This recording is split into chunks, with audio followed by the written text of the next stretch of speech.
Mas Joni, kita tuh udah bareng berapa lama ya? Lama pokoknya. Kita dari TV7 kan? TV7. Kualifikasi. Pokoknya dulu kualifikasi. Karena Jeng Lucy waktu itu pokoknya masih... Kita pokoknya kualifikasi dulu ya, lah mulainya. Yang live-nya tuh masih siapa sih waktu itu? Aku lupa. Widya. Ya kan? Nah, situ kuncian kualifikasi. banget tuh Widya sih. Betul. Oh iya, bener-bener. Jadi dulu tuh kita siarannya pokoknya tiap Sabtu dengan jam yang tidak bisa ditentukan. Tidak bisa ditentukan, betul. Ya, terus kita pasti siaran nih kualifikasi kan? Iya. Iya. Berarti udah bareng-bareng lebih dari 11 tahun. 11 tahun. Lebih ya? Iya. Meskipun kalau saya sih sebenarnya udah dari 2000 pertama kali MotoGP ke TV7. Iya. Ngutangin. Mas Joni mah udah lebih lama dari aku lah. Yang zaman-zaman dulu masih Mas Jo itunya. Iya bener. Itu jangan salah Jeng. Apa? Yang ngumpulin itu saya Jeng siapa ininya. Jadi yang Sumpah? Ya bikin plot naskahnya siapa, ntar ngebahas ini itu yang saya. bener? Iya, dan itu pas kan dulu di TV7? TV7 belum main di studio, masih di kafe-kafe. Jadi kayak Lenong. Iya kayak Lenong. Oh gitu. Tapi ya seru ya perjalanannya MotoGP kalau di Trans 7 tuh ya gitu ya. Dari TV7 tuh gitu. Jadi kita ngerasain pas dulu di Darmala siaran. Terus ya akhirnya ke iya benar, ketendean akhirnya sekarang. Iya. Yang paling epic sih itu tadi kalau aku ngelihat bahwa memang sosok Jeng Lucy ini tidak tergantikan. Bisa banget loh deh. Itu. Dan masih banyak yang pengen saya ulik sih Korea, karena selama ini kan kalau kita ketemu kan ya ngebahas macam-macam yang tidak mewakili istilahnya bahwa netizen pengen tahu seorang Lucy Wiryono tuh apa sih gitu. Tapi iya sih ya, Mas Joni tuh gak pernah nanya juga sama aku soalnya. Makanya. Jadi kita kalau ketemu juga orang-orang banyak yang nanya kan. Lalu sih kalau mau Mas Joni lagi off air tuh ngomong ini apa, sumpah kita tuh nanya MotoGP mulu. MotoGP ya karena yang mau nggak mau kan mesti on cam dulu, nggak lucu dong. Tapi kayak otomatis ya. Betul. Jadi kita nggak pernah nanyain sesuatu yang personal. Pernah sih waktu itu pas di YouTube-nya Otore sama Mas Eka. Iya kan, tapi itu juga nggak yang nggak dalam-dalam banget juga ya kan gitu. Sekarang mau nanya? Mau lah. Pokoknya jadi kayak salah satu acara radio. Asik. Di Sonora yang AMKM. Sekarang beda. Kalau sini AMJLM. Bukan aku meminta, kami memutar. Tapi ini aku menanyakan, Jeng Lucy menjawab. Kirain JLM-nya Joni Lonomule ya. Enggak. Boleh. Ini demi Mas Joni loh. Aku sebenarnya paling males loh ditanya-tanya personal gini. Karena kalau buat aku kan ya kalau yang kenapa cuman aku aja yang bilang Jeng Lucy, itu emang ada sejarah. Karena ya saya melihat ya itu orang sampai Mas Joni tadi ngomong apa? Jeng Lucy. Iya, karena itu bukti penghormatan, penghargaan bahwa ya aduh, alhamdulillah, terima belum kasih, banyak gitu sosok yang memang cewek yang tahu balap atau sport. Banyak yang mau belajar tapi kadang-kadang ya bahkan paling sebel kalau di radio ada yang ngebahas MotoGP tapi ucapinnya salah, motor GP lah, Moto2 lah, tapi Tante Lucy atau Jeng Lucy ini enggak. Nah, yang jadi pertanyaan pertama saya adalah sebenarnya orang kan taunya Lucy Wiryono. Kalau saya tahu pasti itu Lucy Wiryono nama beken gitu. Itu sejak kapan nama itu menempel di Jeng Lucy, dan kalau boleh tahu nama lengkap Jeng Lucy itu siapa? Sesuai KTP. Astaga, ini tuh nggak pernah aku ungkap secara publik. Bahkan di rumah sakit aja, aku aja suka bingung kalau lagi check up ke dokter gitu kan. Atas nama siapa Bu tadi gitu. Aduh saya pakai yang mana ya? Lucy Wiryono apa Lucy Cynthia Dewi? Jadi nama asli aku tuh Lucy Cynthia Dewi sebetulnya. Terus aku pertama kan memulai karir aku itu di Hard Rock FM. Nah, radio. Jadi aku dari dulu tuh pengen banget jadi penyiar radio, Mas Joni. Dari dulu. Sebenarnya aku sangat tertarik dengan dunia broadcasting sejak aku SMP. Tapi nggak ada sekolahnya dong. Terus udah gitu zaman aku dulu, sekarang umur aku udah 44. Kebayang nggak? Berarti di zaman dulu pas aku bilang ke bapak aku tuh dulu aku pengen belajar broadcasting. Apa itu? Ngapain gitu kan? Iya, soalnya menurut aku broadcasting ya dunia TV, radio segala macam itu menarik banget, terutama radio. Karena radio itu gimana sih ceritanya, kita cuma dengerin tapi orangnya berasa ada di samping kita kayak ditemenin. Hebat banget seorang penyiar radio menurut aku. Betul. Gimana proses produksinya, gimana dia masukin lagu, iklan segala macam, bikin iklan radio, bikin drama radio, itu luar biasa buat aku. Makanya aku seneng. Dan aku sebenarnya lebih tertarik sama proses produksinya. Bukan pengen jadi artisnya loh gitu. Jadi pengen lihat produksinya. Kemudian aku apply ke Hard Rock FM pas aku lagi skripsi. Waktu itu aku kuliah di Atmajaya kan. Berarti saat apply ke Hard Rock FM itu blank, belum ada. Iya nggak tahu, nggak ada pengalaman, karena nggak ada sekolahnya juga. Terus ya gitu, pas aku lagi dengerin radio, karena aku seneng dengerin penyiar radio kan. Terus ini kok seru banget ya, ada job opening sebagai penyiar gitu kan, jadi broadcaster waktu itu bilangnya. Akhirnya aku apply training 5 minggu. Tahu nggak Mas Joni, training 5 minggu itu aku nggak dibayar. Terus untuk belajar mixing, masukin lagu, masukin iklan itu aku harus nunggu sampai selesai off air tuh jam 12 malam. Nah itu kita dibagi-bagi tuh sama semua yang ikutan training, kadang kita dapat jam 1 pagi, kadang jam 2 pagi. Tahu sendiri Sarina Tamrin. Banyak, masih Sarina Tamrin. Sarina Tamrin dong. Itu kan banyak hantunya ya. Jadi aku ya training di situ jam 2 pagi gitu. Nah pas lagi training, Mbak Mutia Kasim waktu itu bosnya lah gitu ya. Pas dilihat nama aku, nama kamu beneran Lucy Cynthia Dewi banget. Iya Mbak, nama depan semua lo ini gitu, jelek banget nama lo, dia bilang gitu. Oke, ini nggak bagus sih. Ini bos apa petugas di Sucapil? Oh ya, kayak Dukcapil nih Mbak Mutia Kasim. Tapi nama aku tuh yang memberikan sebetulnya Mbak Mutia Kasim. Jadi dia bilang nama kamu tuh nggak bagus banget buat siaran. Masa 87,6 Hard Rock FM kembali lagi dengan saya Lucy Cynthia Dewi, jelek banget. Udah doang suku kata aja. Nama bapak lo siapa? Nama bapak aku tuh Andy Wiryono. Ada Wiryononya. Ya udah Lucy Wiryono aja udah tuh nama lu. Gitu. Sejak itulah aku akhirnya dikenal dengan Lucy Wiryono. Itu ceritanya Mas Joni. Jadi Mbak Mutia Kasim yang berjasa untuk mengganti nama aku. Berarti mulai masuk sebagai broadcaster reguler tuh kapan tuh? 2003. 2003. Nah pertama kemudian kali. Gajinya dong, tanya dong. Gajinya berapa? Dulu ya, gue tuh itu padahal gue sempet nggak keterima loh. Oh gitu. Jadi udah training 5 minggu, udah yakin. Jadi kan kalau dulu kita siaran radio itu dicoba direkam suaranya segala macam gitu-gitu kan. Aku sebel banget denger suara aku, sumpah, karena jelek banget suara gue ya. Ternyata cempreng. Terus dilatih lah akhirnya vokalnya segala macam. Ada. Sampai akhirnya aku menemukan vokal aku yang seperti sekarang. Cara ngomongnya itu dilatih. Terus akhirnya gak keterima setelah 5 minggu. Ya Allah udah naik bis. Dulu kan naik bis ya. Betul. Rumah di Lebak Bulus. Ke Sarina Tamrin. Gak digaji lagi pas training 5 minggu. Sekarang mah kan gampang tinggal naik MRT. Nah dulu kan gak ada. Betul. Dulu ya naik bis gitu kan. Terus udah gitu aku inget banget dulu naik bis Patas AC 45. Lewat radio dalam. Aku inget banget. Nah terus udah gitu gak digaji. Terus udah gitu pas gak keterima, tau-tau aku dipanggil lagi. Terus udah gitu kayaknya kamu boleh lah probation gitu. Yang bener nih. Wah oke gitu. Masuklah. Tapi waktu jadi penyiar dulu itu cuman dapat jatah siaran seminggu sekali. Hari Sabtu, weekend doang, Sabtu atau Minggu. Karena kan penyiar baru Mas Joni. 1 jam dibayar berapa? Berapa aja? Rp5.000. Rp5.000 sejam? 1 jam. Siarannya 3 jam. Nggak bisa nambah tuh? Nggak boleh. Oh nggak boleh. Pokoknya ya itu lu harus bagus dulu di situ. Kalau bagus berarti jamnya ditambah. Tapi untuk mulai tuh kayak gitu, 5.000 dikali 3 jam 15.000. Seminggu sekali, ya 60.000 seminggu. Tekor dong. Tapi saking aku seneng banget gitu ya. Ya udahlah gitu. Nah, Mbak Mutia Kasim waktu itu pernah bilang, lo kalau mau cari duit sih nggak di radio emang. Dia bilang gitu, nggak di sini uangnya gitu. Tapi kalau lo udah seneng sama apa yang lo kerjain, uangnya akan datang sendiri. Masa sih? Dulu aku mikirnya gitu. Tapi bener juga ya 60.000 dapat apaan?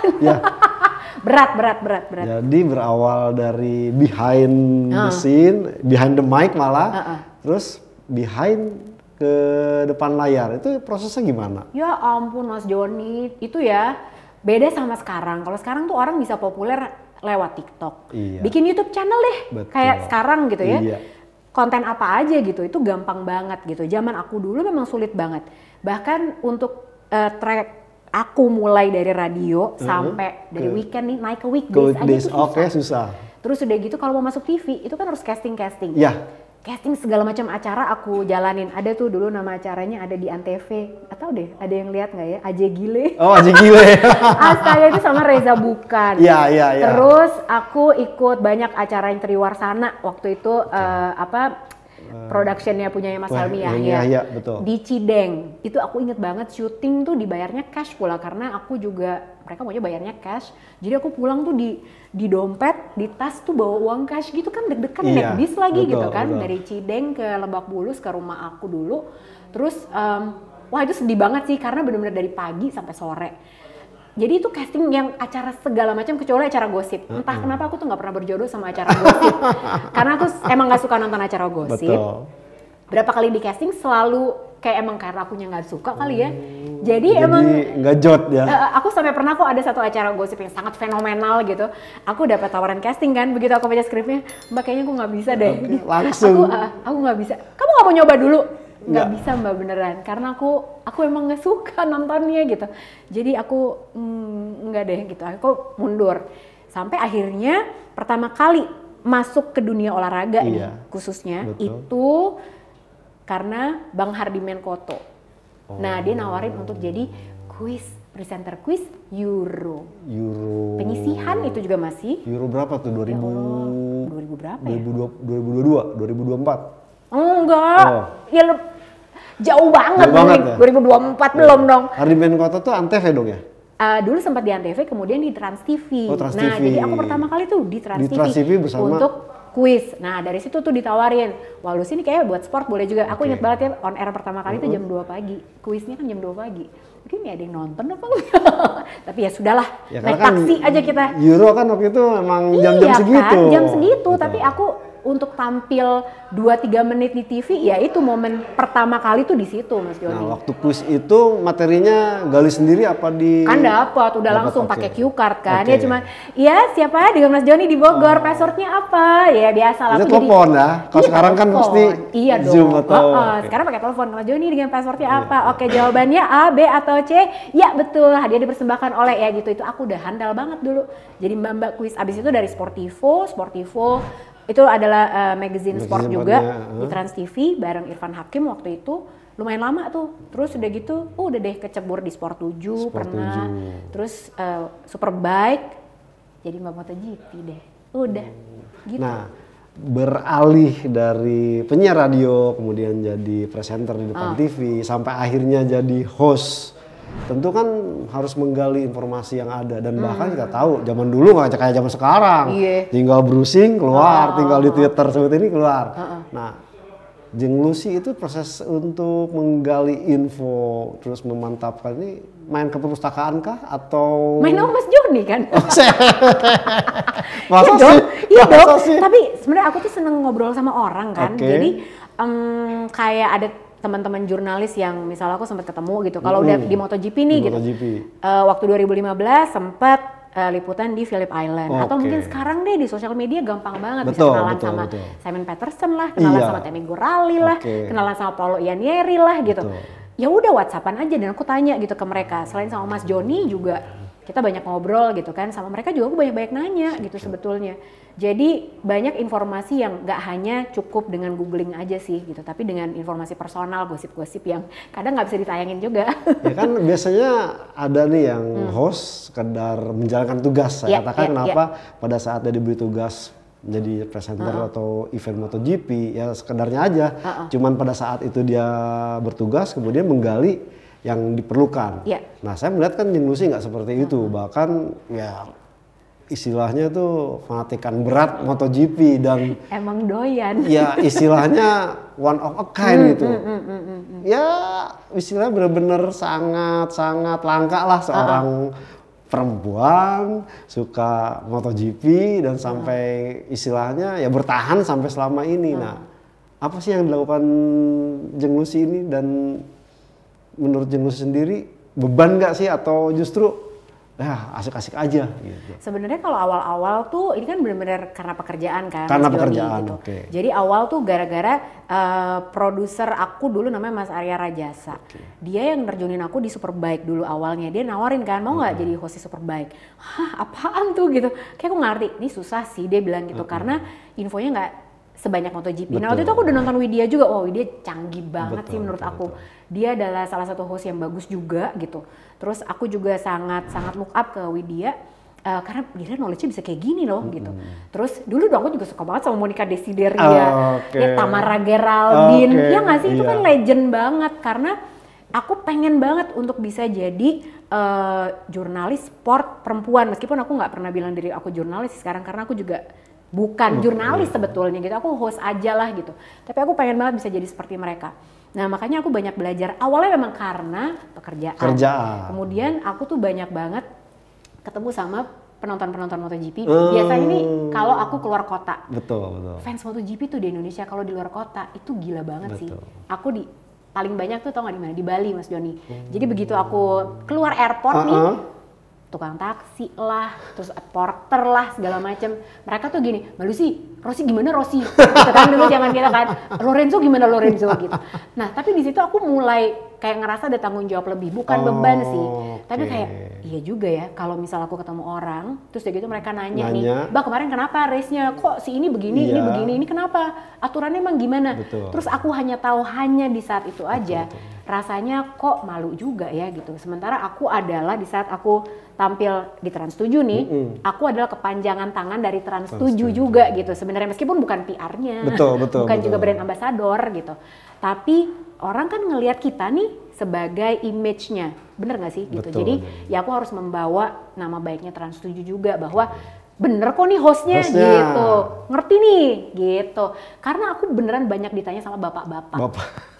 Jadi diajak diskusi, jadi gimana Mbak? Kenapa MotoGP ini sekarang kok kayaknya sulit untuk overtake? Nah aku kan harus bisa jawab, nggak bisa, aku juga nggak tahu sih Pak gitu, aku tuh cuman siaran aja. Iya nggak sih? Kebayang nggak gitu? Efeknya bisa panjang buat aku gitu. Nggak salah sekarang juga. Media sosial ya bisa aja bener. Testimoni dia. Iya bener dong gitu, sekarang kayak gitu. Tapi aku nggak melihat itu sebagai beban, tapi justru sebenarnya sebagai ya tanggung jawab sih sebenarnya buat aku. Dan lama-lama kecebur aja gitu, emang seru banget ya ternyata MotoGP tuh gitu. Fansnya siapa Jeng? Aku ngefans sama siapa? Di MotoGP ini, apakah MotoGP? Rossi lah. Valentino Rossi? Dari dulu. Kenapa? Menurut aku tuh Rossi adalah rider yang sangat menghibur. Dia bukan hanya sekedar menang aja gitu. Dan Mas Joni kan sekarang nggak ada rider yang kalau menang dia punya banyak gimmick kayak Rossi gitu, yang jadi pin bowling lah, yang pakai kaos Maradona lah gitu. Terus yang pas dia udah ngerasa dia tua, dia pakai kaos Galina Vecchia Buon Brodo gitu kan, yang artinya ayam itu paling enak dijadiin kaldu kalau udah tua, aku udah tua gitu. Jadi dia adalah rider yang paling sering mentertawakan dirinya sendiri dan itu keren banget sih menurut aku. Gitu, hiburan banget lah dia tuh. Dan dari hampir belasan tahun ini Jeng, musim MotoGP mana yang paling berkesan? Entah itu bikin nangis, bikin tertawa, 2015. bikin haru. 2015, kenapa Jeng? Allah kayak nggak tahu aja. Parah deh, kan kita udah sering ngomong. 2015 sih Mas Joni, karena itu pas banget kebetulan aku juga dapat tugas di Phillip Island. Terus ya di tahun itu kejadian kan. Perang antara dalam tanda kutip Marc Marquez dan juga Valentino Rossi gitu. Pas lagi di Phillip Island itu juga aku interview Rossi tuh nggak kayak biasanya lah gitu. Karena dia tegang. Betul. Karena emang dia lagi in contention untuk jadi juara dunia kan. Sama Marc Marquez. Nah itu sih sebenarnya itu paling berkesan juga sama tahun 2018. Tapi nggak kayak 2015. Karena itu personal buat aku. Kalau 2018 karena aku dihujat. Ingat kan? Iya, dihujat gara-gara ini Jeng ya? Gara-gara Dovi, semua gara-gara Dovizioso. Oke. Enggak deh, enggak. Bukan lagi. Enggak, gara-garanya, inget gak? Kita kan siaran tuh waktu itu. Terus 2018 itu kalau nggak salah back to back race. Terus nggak back to back race, maksudnya 2 seri berturut-turut. Betul. Dovizioso ngalahin Marc Marquez dengan cara yang sama di corner terakhir. Iya kan? Betul. Terus aku tuh inget ngomong di on air di TV, wah Dovizioso kembali mengalahkan Marc Marquez dengan cara yang sama. Kopi karbon nih Mas Joni. Langsung lah ada oknum fans yang Marc Marquez bilang aku kata-kata yang kasar banget. kasarnya di mana, Jeng? Wah kasar banget sih Mas Joni. Iya. Ini kayaknya kalau ini sampai ditayangin di YouTube juga pasti nggak akan, pasti pip Aku gitu. pikir kopi karbon, jangan-jangan belum tahu kopi karbon kayak gimana. Iya, makanya. Kayak karbon di urak-urak Nah gitu. itu dia. Jadi aku tuh di situ parah banget ya karena sampai ada yang ngelaporin aku segala macam gitu-gitu kan di Facebook. Bahkan sampai dia bikin kayak grup gitu. Jadi benar-benar ngejelekin aku sampai kayak gitu. Sampai suamiku sendiri dia nggak terima gitu. Kamu nggak marah nih gitu. Ya udah biasa kali aku mau dikata-katain kayak gini biasa banget gitu. Jadi tantangannya untuk jadi Mbak MotoGP itu adalah. Tapi nggak down sih Jeng istilahnya. Biasa aja. Ya udah. Kalau aku aja istilahnya dihujat begitu kan langsung di aku nih. Aku close itunya jadi private lagi. Iya biar benar. Nah, Jeng Lucy gimana tuh menangani hal seperti ketawain itu? Aja lah. Ketawain aja. Iya ketawain aja semua gimana ya kan. Soalnya gini, kadang kita bukan dihujat juga gitu. Salah satu yang menurut aku lucu adalah ini aku nggak pernah ngomong ini secara terbuka kayak gini loh. Banyak banget yang bilang Mas Joni sama aku tuh katanya terlalu condong ke sebuah brand tertentu. Iya kan. Alah ngebelain banget gitu. Dan aku selalu nanya balik ke mereka, coba tunjukin di bagian mana yang kita tuh sangat condong ke brand tersebut. Coba tunjukin deh gitu. Apalagi kalau kayak di YouTube gue kan nggak disponsorin sama brand apa-apa. Lah ini brand aku sendiri. Betul. Aku bahkan jarang sekali ngomong brand aku sendiri.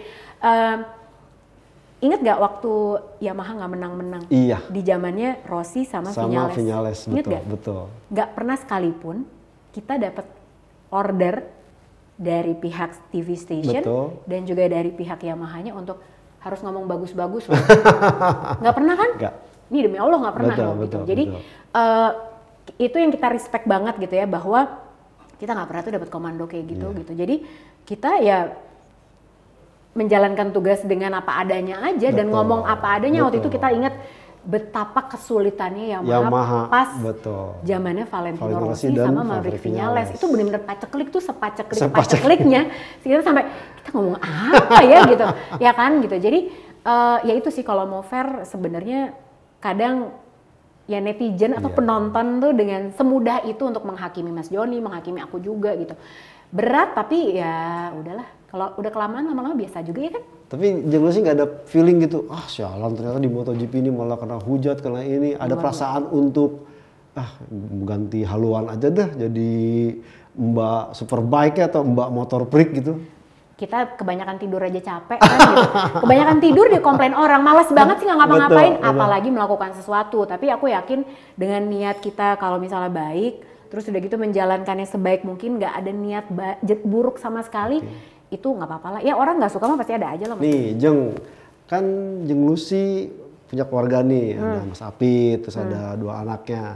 Nah dari mereka semua itu ada nggak yang nurun dari Jeng Lucy suka dengan atau fanatik dengan MotoGP ini? Lah yang laki-laki aja suami saya nggak suka. Aduh. Jadi ya sebenarnya ini tuh ada orang yang bilang gini kan, wah enak dong ya jadi suaminya Mbak Lucy kalau mau diskusi MotoGP tuh bisa kata siapa dia suka. Kagak suka kali. Suamiku tuh seneng banget motor, seneng banget gitu. Dia tuh lagi udah ngidam banget pengen Panigale V4 kan. Tapi masalahnya adalah dia tuh kalau misalnya aku cerita nih kayak misalnya kita siaran pulang, dia pasti nanya siapa yang menang ini gitu kan, siapa yang menang pasti nanya gitu. Ya bentuk suportif kepada istri aja. Sebenarnya sih dia juga kalau aku cerita nih, kamu tau gak sih tadi Alex Rins tuh overtake si Pecco tuh gina gitu, dia tuh juga gitu. Nggak ngerti sama sekali sebenarnya. Terus sampai akhirnya Mandalika kemarin titik baliknya. Nah Mandalika tuh aku bilang kan, kamu nggak mau nonton nih MotoGP? Hari apa ya MotoGP tuh? Hari Minggu. Oh ya Allah. Terus aku harus nonton dari hari Minggu, tapi aku mau riding sama teman-teman aku gitu. Jadi dia riding dulu sama teman-temannya. Ke Mandalika. Terus aku bilang sama dia kan, ya udah kamu nonton dari hari Jumat, dari free practice. Ngapain aku nonton dari hari Jumat? Itu dari free practice, ngapain kamu nonton hari Minggu? Orang paling cuma 45 menitan race-nya gitu. Nonton tuh dari hari Jumat gitu. Jadi aku ngasih tahu dia. Sudah gitu sampai yaudah oke. Jadi terpaksa tuh dia nggak ngerti kapan kualifikasi apa segala macam. Sampai akhirnya dia datang di sirkuit Mandalika, kemudian dia mendengar sendiri raungan motor MotoGP. Terus udah dong, dia makin wah gila. Aku sampai teriak-teriak sendiri gitu. Wah gila ini keren banget gitu. Pantesan kamu suka. Nah terus sampai dia ngeliat kita dong siaran. Kan di Mandalika tuh hujan kan. Itu baru pertama kalinya sepanjang perkawinan aku dengan Mas Afif. Dia memberikan pujian di sosial media yang gak pernah-pernahnya. Aku bangga sekali sama kamu gitu. Hah? Kenapa nih gitu? Kerjaan kamu tuh ternyata susah ya gitu. Capek deh kita cerita mulu padahal. Betul. Cuman kayak waktu kita pernah siaran Silverstone 3 jam gak berhenti ngomong, aku cerita juga sama dia gitu kan. Tapi, aku gak mulai-mulai nih, ya biasa aja. Sampai akhirnya dia ngeliat di studio betapa gitu. Kita ribetnya gitu kan. Itu cuman buat kita biasa banget ya, sejam delay oke lah gitu. Ya ngomong aja gitu. Gak masalah. Gak sejam ya. Gak nyampe sejam juga bahkan waktu itu kan. Tapi buat suami aku waktu itu, gila kerjaan kamu ternyata susah ya. Hello, kemana aja? Gitu, sampai dia, tumben banget lo ngepost gini di sosial media. Aku bilang gitu, minta apa? Panigale ya?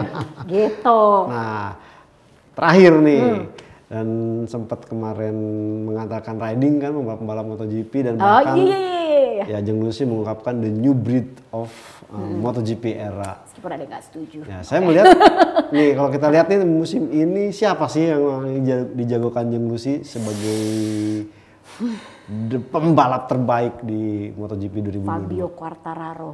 Fabio Ini Quartararo. Bukan karena dia ridernya Yamaha, enggak, bukan. Soalnya banyak yang gitu, ini pasti gara-gara Yamaha nih, enggak. Tapi gini deh, secara fair kalau aku bilang, kenapa? Jadi awalnya sebetulnya aku suka banget sama Pecco Bagnaia juga gitu, karena melihat kebangkitannya dia waktu di paruh musim kedua di tahun lalu. Itu menurut aku dia kan gila nih orang Spartan juga ya dan bisa bangkit gitu dari keterpurukannya dia. Sebenarnya kan dia terpuruk juga tuh tahun lalu di paruh musim pertama kan juga kayak susah banget gitu. Cuman pas di 2022 ini justru aku punya titik balik sama Pecco Bagnaia kalau aku bandingin sama Fabio Quartararo. Fabio Quartararo itu mau apapun yang dia alami dia santai aja. Terima aja. Terus cara dia menjaga mentalitinya dia itu luar biasa menurut aku. Dia jago tapi bukan yang kayak kereng banget gitu loh, yang serem. Kalau kayak Marc Marquez deh misalnya. Dia kan jago banget ya, bertalenta banget gitu. Tapi dia tuh distant gitu, jauh dan nggak bisa diajak main. Ngerti nggak sih gitu? Tapi kalau Fabio Quartararo itu auranya emang sini dong gitu, seru deh gitu, santai banget. Instastory juga sama anak-anak mulu ya, bocil deh, raja bocil. Kan? Jadi seru banget aku ngeliatnya kayak gitu. Jadi dia begitu interaktif, seru, mengingatkan aku sama Valentino Rossi sih sebetulnya gitu, meskipun tidak semenghibur Valentino Rossi, belum kali ya gitu. Tapi cara dia menjaga mentalitinya luar biasa sih menurut aku gitu. Dan ini bocil, kelihatan pinter banget emang gitu. Cara dia menjawab pertanyaan wartawan, cara dia nge-share info apa, itu makin lama makin matang menurut aku. Ingat nggak kita pernah bikin konten juga di Holy Cow? Kita ngomongin tentang Fabio Quartararo, masa depannya dia gimana. Dia pas baru awal-awal inget nggak? Masih kisruh nih mau diperpanjang atau enggak. Dia bakalan jadi gede kepala nggak? Karena kayak talentanya gede nih. Ingat ya kita pernah ngomongin itu kan? Itu 2 tahunan yang lalu tuh Mas Joni. Terus ternyata dia ternyata menjadi superstar yang di luar dugaan kita berdua bahkan. Gitu. Fabio Quartararo sih. Mantap. Sebenarnya pengen banget nih digali terus, cuman ya. Untung nggak nanya Marc Marquez. Nggak nanya nih Marc Marquez. Banyak loh yang bilang aku. Kenapa Marc Marquez? Enggak, soalnya banyak banget yang kayak bilang Mbak Lucy tuh kayaknya anti banget sama Marc Marquez, tapi lucunya benci gitu. Iya, tapi lucunya ada juga yang bilang Mbak Lucy tuh belain Marc Marquez banget, bingung nggak? Jadi aku gimana ya? Nah kalau menurut Jeng Lucy sendiri bagian yang anti kah atau enggak dulu? Enggak, justru kan aku bilang, nah itu makanya kalau ada orang yang bilang aku tuh katanya pendukung Marc Marquez banget, mungkin nontonnya pas lagi Marc Marquez menang race. Aku sama Mas Joni lagi ngomongin luar biasa sekali Marc Marquez. Yang lainnya dia nggak nonton, ya kan? Kalau yang bilang aku anti Marc Marquez, mungkin pas Marc Marquez lagi nggak menang, nggak dibahas. Jadi ada yang bilang, kok nggak pernah ngebahas Marc Marquez? Lah nggak podium yang ngapain dibahas, ya kan? Atau misalnya dia lagi di DNF, kayak di Mandalika gitu kan? Dia bahkan crash lagi di warm up ya? Di warm up. Iya, makanya. Ya kan race-nya nggak diomongin Marc Marquez. Iya emang nggak ada. Dia start. Gitu. Itu, jadi kadang itu yang ngadepin penilaian-penilaian orang yang hanya menilai dari sepotong-sepotong Sepotong, itu iya. gitu. Jadi kadang bikin capek aku Mas Joni. Iya, jadi mestinya ntar dibilangin, ya lihatnya sampai habis, jangan setengah-setengah. Biasanya kalau aku tantangin kayak gitu, coba minta rekamannya kalau perlu ke Trans 7. Coba dicari bagian mana yang aku dianggap terlalu membela atau tidak suka. Nah coba bagian mana, aku pengen tahu juga karena sebenarnya itu bisa jadi bahan pembelajaran buat aku juga loh. Aku mah nggak apa-apa banget kalau dikoreksi. Kalau pendapat Jeng Lucy sendiri terhadap Mark Marquez gimana? Mark Marquez tuh orang yang ya alien beneran. Kita tuh kayaknya bahkan sebelum orang-orang bilang dia alien kita udah bilang duluan deh. Betul. Yang orang aneh emang ya gitu. Jatuh in a good way. Iya. Waktu awal-awal sebelum apes di 2020 ya. Iya bener. Jatuh langsung bangkit, ini nggak sakit gitu. Nekat lah gitu. Betul. Ya. Tapi emang Mark Marquez tuh kan satu di antara sekian ribu rider MotoGP yang bisa kayak dia sih. Iya. Memang talentanya luar biasa banget. Tapi kalau sekarang ini kayak yang aku pernah bilang sama Mas Joni gitu, wah ini sih era yang berat banget buat Mark Marquez juga. Betul. Udahlah dia cedera, nggak kelar-kelar, operasi sampai 4 kali. Sementara dia harus menghadapi new breed of MotoGP yang makin lama makin kenceng. Jadi dan makin mentalnya makin kuat gitu. Yang senior-senior udah pada mental semua ya. Iya, tinggal Mark Marquez loh. Iya. Iya kan? Siapa lagi coba? Betul. Beneran cuma dia gitu, Dovi udah pensiun gitu. Jadi Rossi udah nggak ada, Danilo Petrucci udah duluan kemana? Tinggal Mark Marquez kan. Nah, pembuktian nih buat dia gitu. Jadi ini pasti akan jadi momen yang berat sih buat Mark Marquez menurut aku ya gitu.